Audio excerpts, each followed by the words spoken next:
plans are, as your next elected sheriff, what would be my staffing plans? What is things that I see that are wrong now, and what would I change? First, just a little bit about myself. You guys pretty much know who I am. Obviously, I've been your guild president for 4 years or 3 years, and the guild first vice president. I've served as a member of the PAC just about from its origin. So I've always been very active publicly and politically as a member of the guild, advocating for what I and everybody else thought was what's best for us. Although there was certainly some disagreement sometimes about some of the things that I did or the method or manner in which I portrayed myself. I think that everybody understands that it was equal for whoever it would be. And I once heard that, I'm your Jill Bernstein of guild presidents, that although I may not necessarily be liked by everybody, if somebody gets in trouble or if somebody has something going on, I would be a person to look to advocate for you. Some of my private sector experience, since I've been a deputy, I've also been actively involved in my community and in the public. I've served as president of Mount Baker Motorcycle Club, which runs Hannigan Speedway. For those that don't know, that's a multi-million-dollar corporation, actually. They do over $300,000 a year in revenue. And as their president, I was responsible for maintaining and advocating all that money and the employees and where it went. I was the first president there to actually initiate a budget of that organization. Before that, I served as their financial secretary. Let's see. Currently, I sit on the board of directors for the Public Safety Employees Insurance Incorporated. That's who we purchase our disability insurance from. In fact, I was in Walla Walla earlier this morning for a board meeting for them. I'm on a scholarship committee. I sit on the board of directors. It's statewide. We give out over $250,000 every year to college students. It has millions of dollars in assets.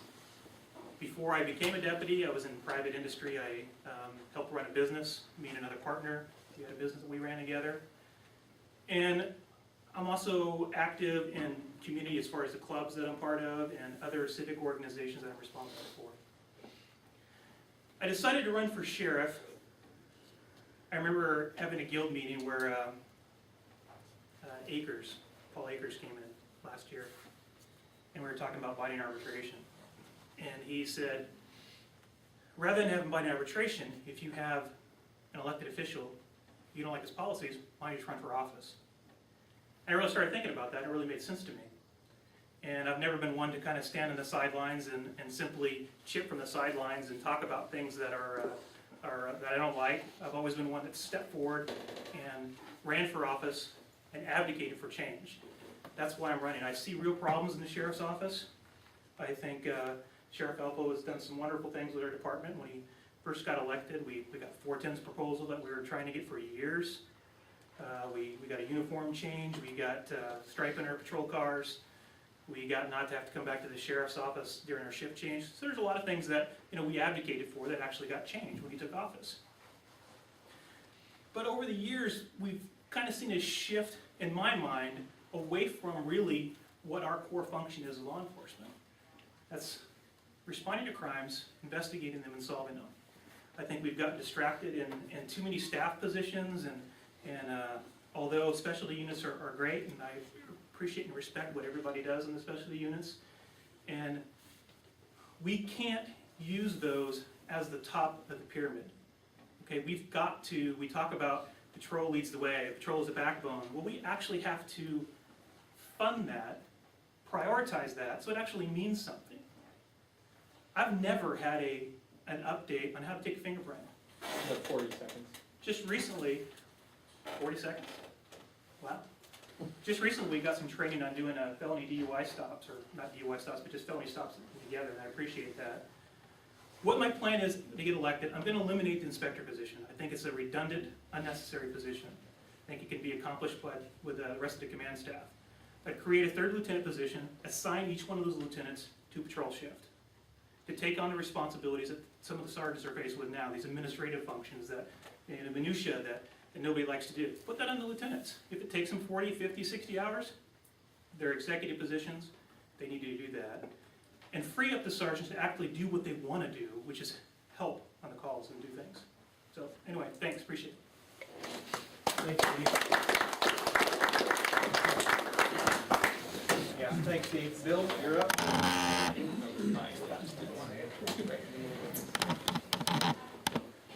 Well, first, thank you for taking the time to be here tonight and giving me the opportunity to speak with you. I sought the appointment initially as sheriff in 2003 at the behest of the Guild leadership, who asked me to see if I could make a difference in this agency, and I think I have, and I think I've led this agency in the correct direction. At the time, there were some very pressing issues that were concerns of the Guild that affected the safety of the citizens we're sworn to serve. Just a few. Shift briefings in downtown Bellingham with no coverage 3 times a day. No overlap of shifts to facilitate peak hour coverage. We went to 10-hour shifts. More practical duty uniforms. Booking restrictions that prevented you from booking people for DUI, for multiple warrants, and for all kinds of crimes. Criminals weren't held accountable. Atrocious living conditions for our deputies at Baker Lake and Point Roberts. And absurd policies on moving deputies from their homes to these resident positions. We also had an exodus of deputies leaving for other agencies. I took these issues seriously and addressed all of them, along with the rising crime rate that was occurring, the crime that was out of control in the East County, and the 43 meth labs that we had in Whatcom County. We fixed all those problems, and we fixed them in short order. We've stopped the exodus of deputies from our agency. In the last 8 years, we've only had 2 deputies resign under normal circumstances, and if you count Todd Damon, that's a third. We anticipated him to come back at the conclusion of his overseas service. We're able to attract the best officers from other agencies and keep them here.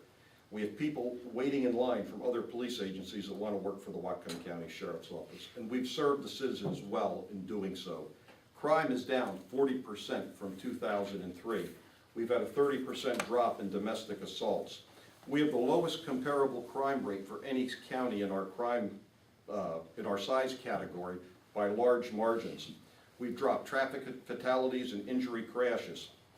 One of the things I heard when I took here was some of the deputies felt that they weren't supported by the administration. I have done everything humanly possible to support you. I've never allowed you to be thrown into the wolves or provide political coverage for myself by ignoring you. When our deputies were attacked by politicians, the media, the public, and out-of-control federal prosecutor, I stood with them and I supported them. When a deputy was referred to as a reckless cowboy by a council member and the council refused to defend him on a lawsuit, I took the council to task, defended the deputy, and resolved the problem. When deputies are out injured on sick time or leave and they don't have vacation left over, I try to do everything I humanly can to accommodate them. My responsibility is not only to lead you, but to protect you, and I have fought for our deputies at every stage of the game, fighting for positions, new positions, and fighting to prevent needed positions from being eliminated. When I took office, we desperately needed more deputies. Since I've been in office, we've added 11.4 law enforcement positions. We are one of the few, if not the only sheriff's offices in the state of Washington not to lay off deputies or eliminate positions. Gaining these positions and keeping these positions that are much needed was not a walk in the park. I had to fight at every stage of the game to make sure this happened. In 2008, I was told to cut deputy positions out of our budget, including layoffs if necessary. I refused to do it. I stood up. I defended the importance of this these positions and the priorities of government. In 2011, 2012 budget year approached, the economic situation in our community had declined. 1 minute. I later formally instructed cut more positions. We didn't do it. I agreed to a freeze on 2 positions to get us through the budget year.